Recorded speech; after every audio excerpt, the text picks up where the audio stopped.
বাংলাদেশ অস্ট্রেলিয়ার ম্যাচে যে হচ্ছে পেস আক্রমণে বাংলাদেশ থাকবে সেটা থাকুক, তাতে কোনো অসুবিধা নাই, কিন্তু এখানে তাইজুল ইসলামের মতো স্পিনার অবশ্যই এই ম্যাচে খুবই প্রয়োজন আছে। তাইজুলকে ছাড়া আপনি টেস্ট চিন্তা করতে পারেন না। যেখানে তাইজুল থাকবে সেখানে আপনি তাইজুলকে বসায় দিয়ে আপনি অন্য একটা পেসার নেবেন, এটা মানা যায় না। আপনি পেস আক্রমণ সেটা শক্তিশালী করেন, তাতে কোনো অসুবিধা নাই, কিন্তু আপনি তাইজুলকে বসায়, আপনার হাতে একটা লেফট আর্ম স্পিনার নাই, তো অতএব আপনি এখানে তাইজুলকে বসাইতে পারেন না কোনো ক্রমেই।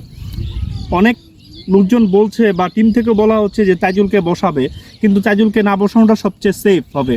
কিন্তু তাইজুল আপনার কখন উইকেট নিয়ে আসবে সেটা আপনি বলতে পারেন না, আমিও বলতে পারি না। তাইজুলের মতো একজন স্পিনার আপনার টিমে থাকা মানে কি অনেক কিছু। তাইজুলের মতো স্পিনার আপনার টিমে থাকা মানে একটা শক্তি, যেখানে আপনার সাকিব নাই, লেফট আর্ম স্পিন করবে। আর বাংলাদেশে অনেক দিন ধরে লেফট আর্ম স্পিনে সার্ভিস দিয়ে যাচ্ছে কে তাইজুল, আর তাইজুল যে কোনো মুহূর্তে ব্রেক থ্রু দিতে পারে। তো আপনার চিন্তা করতে হবে, আপনার টিমে তাইজুলকে রাখতে হবে। আর আপনি চিন্তা করেন এইটা যে অস্ট্রেলিয়ার মতো কন্ডিশনে আপনি তাইজুল এখানে উইকেট নিয়ে আসতে পারবে না। তাইজুল দেখেন আপনি ভালো ব্যাটিংও করতে পারে, লাস্টের দিকে সে অনেকগুলো বল খেলছে, সেটা মিরাজের জন্য অনেক প্লাস হয়েছে। তো অতএব আমি চাই যে তাইজুল টিমে থাকুক, এবং সবাই চায় তাইজুল টিমে থাকুক, কারণ আপনার টিমে অস্ট্রেলিয়ার রাইটার ব্যাটসম্যান অনেকগুলো আছে, তো লেফট আর্ম স্পিন হলে সুবিধা আছে।